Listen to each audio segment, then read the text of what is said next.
उत्तर प्रदेश में नाम और पहचान वाला विवाद अभी खत्म नहीं हुआ है।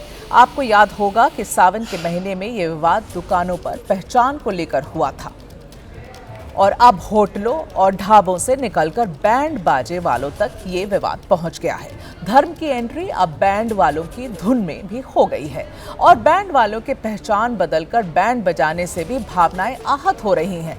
दरअसल मुरादाबाद के एक वकील ने प्रदेश के मुख्यमंत्री योगी आदित्यनाथ के एक पोर्टल पर यह शिकायत दर्ज कराई। इस शिकायत में कहा गया कि मुरादाबाद में कई ऐसे बैंड चल रहे हैं जिनके मालिक मुसलमान हैं और बैंड का नाम या तो हिंदू धर्म के देवी देवताओं पर है या फिर हिंदू नाम से बैंड चलाया जा रहा है। ऐसे कदम धार्मिक भावनाओं को आहत करते हैं। तो अब इस विवाद में समाजवादी पार्टी भी उतर गई है। समाजवादी पार्टी के पूर्व सांसद एसटी हसन का दावा है कि देश में जो बड़े मीट एक्सपोर्टर्स हैं वो हिंदू हैं और उनकी कंपनियों के नाम अल कबीर, अल अरेबियन, तो वो अपनी कंपनियों के हिंदू नाम क्यों नहीं रख लेते? आखिर मुसलमानों को ही क्यों निशाना बनाया जा रहा है? साहब, जो बैंड बाजों का मुद्दा है, एक बार फिर जो है उसके नाम को लेकर के विवाद खड़ा हो गया है। एक वकील हैं शेवी शर्मा, उन्होंने कहा कि मुस्लिम संचालक है और बैंड बाजे का नाम जो है शर्मा बैंड है। ये विवाद आपको क्या लगता है और इस पर आपका क्या नज़रिया है? देखिए, हमारी बहुत बड़ा दुर्भाग्य है और बदनसीबी है कि हमारे प्रदेश के अंदर ख़ास तौर से छोटी छोटी बातों को लेकर हर जगह हिंदू मुसलमान ये सियासत की जा रही है। जो शिकायत करता है उनका कहना है कि हमारे देश में कानून ये कहता है कि पहचान छुपा करके कोई कारोबार नहीं करना चाहिए। नाम क्या हिंदू लोगों ने बड़े बड़े जो गोश्त के व्यापारी हैं, जो बीफ का भी व्यापार कर रहे हैं, जो एक्सपोर्ट कर रहे हैं, अल कबीर के मालिक तो हिंदू लोग हैं और 2-3 फर्मों के मालिक हिंदू लोग हैं जो बीफ भेज रहे हैं। उस पर क्यों नहीं रोक लगती? मतलब हिंदुओं ने भी मुस्लिम नामों से अपनी कंपनियों के नाम रख रखे हैं और बीफ एक्सपोर्ट कर रहे हैं। जी बिल्कुल, वो एक्सपोर्ट कर रहे हैं बीफ को। अल कबीर वाले हैं, एक दो नाम और हैं, मेरे इस वक्त ध्यान में नहीं आ रहा, लेकिन बहुत से लोग ऐसे हैं। तो उन्हें भी बदलने चाहिए क्या? यकीनी तौर पे जब ये कानून है कि अपनी आइडेंटिटी मत छुपाओ, तो क्यों छुपा रहे हैं आइडेंटिटी? वो भी बदले नाम। हिंदू संगठनों का तर्क है कि आसिफ भाई, मतीम भाई, शर्मा और अग्रवाल के नाम से बैंड क्यों बजा रहे हैं, इन्हें रोका जाए। धर्म और पहचान छिपाकर बैंड बजाने से धार्मिक भावनाएं आहत हो रही हैं।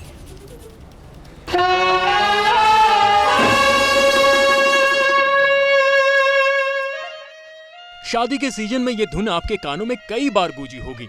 ये भी हो सकता है कि चाचा या मामा की बारात में आप भी इस पर नाचे हों, लेकिन यूपी में बैंड बाजे से बाहरों के फूल बरसाने पर भी अब धर्म आड़े आ गया है।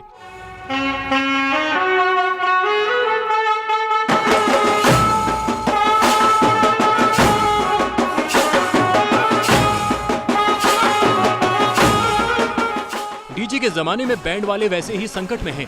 धर्म की एंट्री के बाद बैंड मास्टर और भी दुख भरी धुनें बजा रहे हैं, लेकिन मुरादाबाद के ओम बैंड, अग्रवाल बैंड और शर्मा बैंड पर अब आफत आ पड़ी है।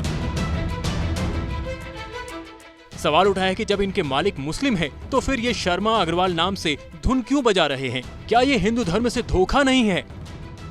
भावना का यही ज्वार ओम बैंड और अग्रवाल बैंड से लेकर मुरादाबाद के न जाने कितने बैंड मास्टरों के दिल में उतर रहा हो। आरोप है कि इन्होंने बैंड का नाम हिंदू धर्म के आधार पर रखकर गुमराह करने का काम किया है, भावनाओं को आहत किया है। अपनी पहचान छुपाकर कोई बिजनेस करता हूँ जिससे दूसरे समुदाय की भावना आहत हो, वो भी गलत है। नाम रखा हुआ है श्री ओम, इसका ऑनर मुस्लिम है। क्या कहते हैं, शर्मा बैंड, इसके ऑनर मुस्लिम है।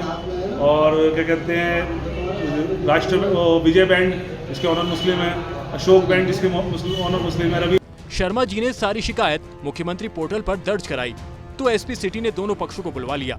क्या समझाया बुझाया ये पुलिस ने नहीं बताया, लेकिन बैंड मास्टर बोले कि उन्होंने कोई धोखा नहीं दिया है, कोई पहचान नहीं छुपाई है, कहीं से हिंदू भावनाएं आहत नहीं की हैं। किस नाम से चलाते हैं? शर्मा बैंड के नाम से। मेरे जो पार्टनर हैं वेद प्रकाश शर्मा जी हैं, वो और मैं दोनों ही देखते हैं शर्मा बैंड के नाम से। हम जो जिस नाम से बैंक चला रहे हैं उसी नाम से चलाना है। अकील अहमद डटे हुए हैं कि जब बिजनेस पार्टनर शर्मा है तो शर्मा बैंड नाम में क्या दिक्कत है। वहीं अग्रवाल बैंड के बैंड मास्टर बबलू खान को सुने, जो कह रहे हैं कि अगर ऐसे बैंड में भी धर्म ढूंढने लगे तो बैंड ही बच जाएगा। सर हम मुस्लिम हैं, अग्रवाल बैंड चला रहा है क्योंकि हमने अपने लाला जी की ब्रांचियां खोली थी, वो 2019 से हम चलाते आ रहा है क्योंकि हमारे मोहम्मदनों में तो बैंड वगैरह बजते नहीं है। आप ही लोगों की सेवा में हम लगाते हैं कि जो शादी विवाह होती है सब हिंदू कास्ट में होती है, मोहम्मदनों में कोई शादी उदी होती नहीं है।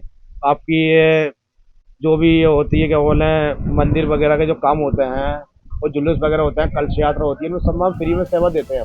वैसे पता चला है कि पुलिस ने बैंड वालों को जल्दी से नाम बदलने को कह दिया है। बैंड वालों ने भी शादी के सीजन तक की मोहलत मांगी है क्योंकि कई बुकिंग हो चुकी हैं। पश्चिमी यूपी में धर्म और पहचान छिपाने के विवाद का ये नया चैप्टर नहीं है। अभी इसी सावन में कई ऐसे होटलों और ढाबों की पहचान हुई थी जिनका नाम हिंदू देवी देवताओं से जुड़ा था, लेकिन उनके मालिक मुस्लिम पाए गए। इसके बाद ढाबों में तोड़फोड़ और तनातनी हुई। पूरा सावन तनाव में बीता और कावड़ रूट से शिफ्ट होकर धर्म और पहचान का ये दंगल अब बैंड वालों तक पहुंचा है। शिकायतकर्ता कावड़ रूट की तर्ज पर बैंड मास्टरों के लिए भी गाइडलाइन चाहते हैं। हालांकि उन्हें याद ना हो तो याद दिला दें कि ऐसे ही होटल ढाबे वालों के पहचान पत्र का भी फैसला हुआ था, इसे सुप्रीम कोर्ट ने पलट दिया था। अब और बात करेंगे देश में आए सैलाबी सितम की, जिससे चौंकाने वाली तस्वीरें राजस्थान से आ रही हैं क्योंकि राजस्थान की पहचान है कि वहां अक्सर सूखा रहता है। वही राजस्थान अब बाढ़ से बर्बाद हो रहा है। राजस्थान के कोटा, बूंदी, बारां, सवाई माधोपुर और भीलवाड़ा में भारी बारिश हो रही है। इन जिलों में बाढ़ जैसे हालत हो गए हैं और हाईवे टूट गए हैं। कॉलोनियों में पानी भर गया है। बचाव के लिए सेना, एनडीआरएफ, एसडीआरएफ के जवानों ने मोर्चा संभाल रखा है। बाढ़ के पानी में फंसे हुए लोगों को निकालने का काम अभी जारी है। भारी बारिश के चलते कोटा, बूंदी, बारां, झालावाड़, भीलवाड़ा और सवाई माधोपुर में सभी निजी व सरकारी स्कूलों पर आंगनबाड़ी केंद्रों में भी आज छुट्टी घोषित कर दी गई है। राजस्थान में बारिश से बुरा हाल है। सबसे खराब हालात टोंक जिले में है, जहां पानी लोगों के घरों में भर गया है। परेशानी का सबब बनता जा रहा है। नदियां और नहरें उफान पर हैं। सड़क पर बहते नहर के पानी बहाव में एक शख्स भी बह गया। हालांकि गनीमत ये रही कि कुछ दूर बहने के बाद वो शख्स किनारे पर पहुंच गया और सकुशल बाहर आ गया। आप इन तस्वीरों में देख रहे हैं किस तरीके से वो शख्स पानी के बहाव में बहता चला जा रहा है, लेकिन थोड़ी देर बाद उसे बचा लिया गया, किनारे तक पहुंच गया था। वो सकुशल है, लेकिन ये बड़ा हादसा हो सकता था, उसकी जान भी इसमें जा सकती थी। टोंक में कल रात हुई मूसलाधार बारिश के बाद आज जिलाधिकारी कल्पना अग्रवाल और पुलिस अधीक्षक राजेश कुमार ने जलभराव का जायजा लिया। वनस्थली इलाके में डीएम और एसपी जेसीबी पर बैठकर हालात का जायजा लेते दिखाई दिए। वहीं दूसरी ओर एसडीआरएफ की टीम भी लगातार राहत बचाव काम में जुटी हुई है। राजस्थान के कई जिलों में हालत बहुत खराब है, जिसकी तस्वीरें आप देख रहे हैं। टोंक में जलभराव बहुत सारे घरों में हो गया है। स्कूलों में लोगों को निकलकर अपने घरों को छोड़कर स्कूलों में उन्हें पनाह लेनी पड़ रही है। जितने स्कूल और ऑफिसेज हैं इन पूरे एरियाज में, उन सब में छुट्टी घोषित कर दी गई है। और जिस तरह के हालात यहाँ बन गए हैं अभी, इससे लग नहीं रहा कि अगले 2-3 दिन में कोई राहत होगी। पानी का स्तर, जल स्तर बहुत ज्यादा बढ़ा हुआ है इन सारे जिलों में। और ये सारी तस्वीरें राजस्थान के जिलों से हम आपके पास ला रहे हैं, जहां अमूमन सूखा पड़ा रहता है, लेकिन इस बार देखिए क्या हालत हो गई है। लगातार बारिश से टोंक में नदी नाले उफान पर हैं। वनस्थली गांव में अचानक पानी आने से हालत बेहद खराब हो गए हैं। पूरा गांव जलमग्न हो गया है। जेसीबी की मदद से लोगों को बाहर निकाला जा रहा है। 30 से 40 घरों में पानी भरने से काफी नुकसान हुआ है। सिविल डिफेंस की टीम भी भारत बचाव कार्य में लगी हुई है। लोगों को सुरक्षित जगहों पर पहुंचाया गया।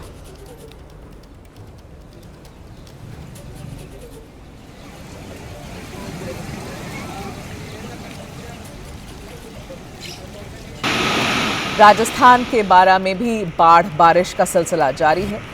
सड़क दरिया बन गई है। प्रताप चौक स्टेशन रोड पर दुकानों में पानी घुस गया है। नगर परिषद की लापरवाही का नतीजा शहरवासियों को झेलना पड़ रहा है। कई इलाकों में 4 से 5 फीट पानी भरा हुआ है। मौके चौराहे पर पानी भी भरा हुआ है। व्यापारियों की दुकानों में भी पानी घुस गया है। जिससे व्यापारियों को नुकसान का सामना करना पड़ रहा है। व्यापारियों का कहना है कि हर बार दुकानों में पानी अंदर आ जाता है। कई बार शिकायत के बाद भी समाधान नहीं किया गया है।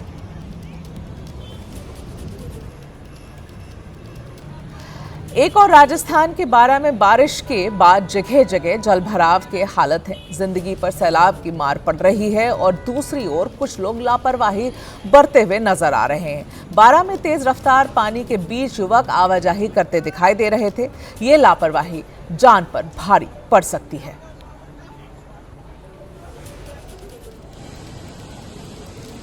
राजस्थान के नागौर में बारिश से हालत बेहद खराब है। लगातार बारिश से सड़क, शहर झील बन गए हैं। पैदल राहगीरों को परेशानी का सामना करना पड़ रहा है। गाड़ियां पानी में डूब गई हैं। तस्वीरों में आप देख सकते हैं किस तरीके से ट्रैक्टर आधा डूबा हुआ है पानियों में। उसी तरीके से उसे शहर से बाहर जाने की कोशिश वो कर रहे हैं। ये हाल लगभग पूरे जिले का है। ऐसी कई भयावह तस्वीरें हम आपको आज दिखा चुके हैं, सुबह से दिखा रहे हैं। और जिस तरीके से ये सारे शहर, छोटे छोटे गांव, ये शहर, छोटे टाउन सब जलमग्न हो गए हैं। बारिश थमने का नाम नहीं ले रहा है। मौसम वैसे ही खराब चल रहा है, तो यहाँ लोगों की हालत काफी बुरी हो चुकी है।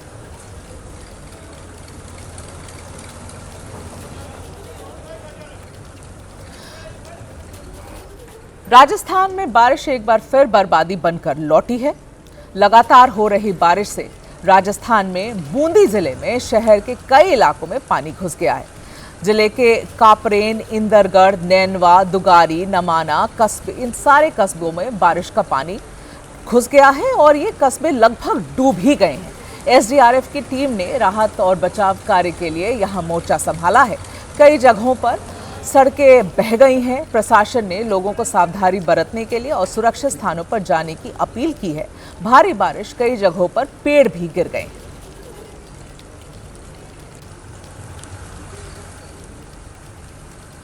लोग किस तरीके से अपने सामान, आप देख सकते हैं तस्वीरों में, बच्चों को लेकर इन पानी से बाहर निकलने की कोशिश कर रहे हैं। एक से दूसरी जगह जाने के लिए आपको इस जलमग्न पूरी एरिया से तो गुजरना ही पड़ेगा। आप देखिए किस तरीके से बड़े पेड़ भी धराशायी हो रहे हैं। आवाजाही पूरी तरीके से कट गई है। ये गाड़ियां पानी में डूब गई हैं। लोगों को इन पानियों से वेट कर कर बाहर निकलना पड़ रहा है। तो ये परेशानी तो झेल रहे हैं लोग कई जिलों में राजस्थान में।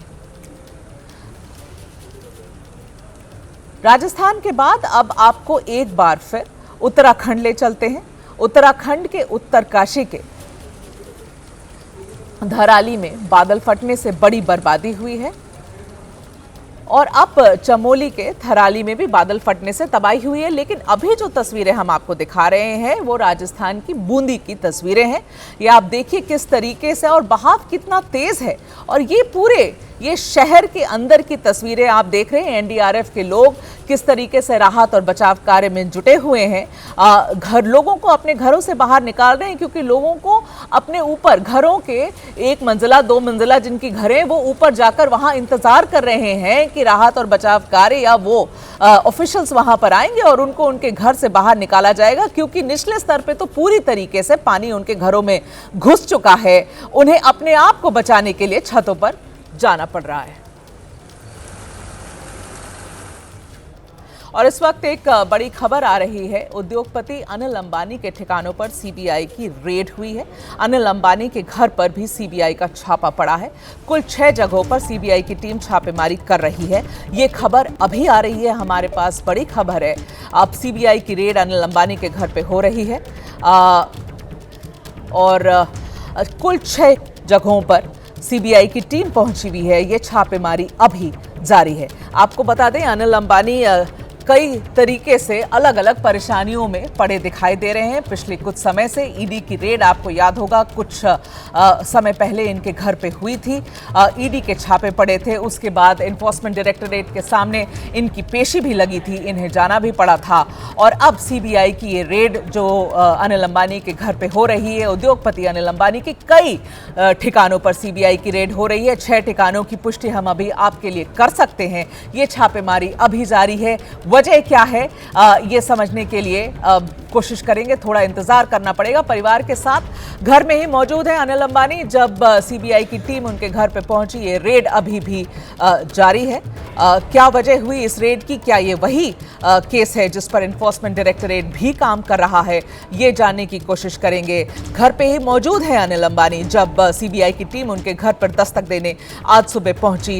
ये कुछ समय पहले ये रेड शुरू हुई है और अब सारा दिन लगभग, जब सीबीआई की रेड होती है, एनफोर्समेंट डायरेक्टरेट या इनकम टैक्स की रेड होती है, तो एक दिन में ये सिमटती नहीं है, तो समय जरूर लगेगा। आज पूरा दिन समझिए और शायद कल और परसों भी ये रेड जारी रहेंगी। उद्योगपति अनिल अंबानी के कई ठिकानों पर ये रेड अभी हो रही है। ये बड़ी खबर हम आपको एबीपी न्यूज पर दिखा रहे हैं। तो अनिल अंबानी की मुश्किलें बढ़ती हुई ही नजर आ रही हैं।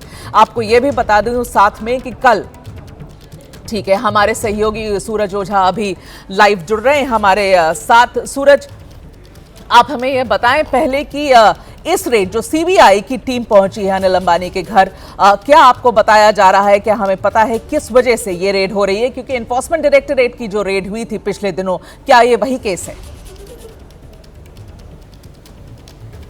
जी मेघा, मैं आपको बता दूं कि बताया जा रहा है कि एसबीआई बैंक का 2000 करोड़ से जुड़ा हुआ एक फ्रॉड है, जिसके संदर्भ में पहले पी थी, लेकिन बाद में एक एफआईआर दर्ज की गई और उसी मामले की जांच आगे बढ़ाई जा रही है।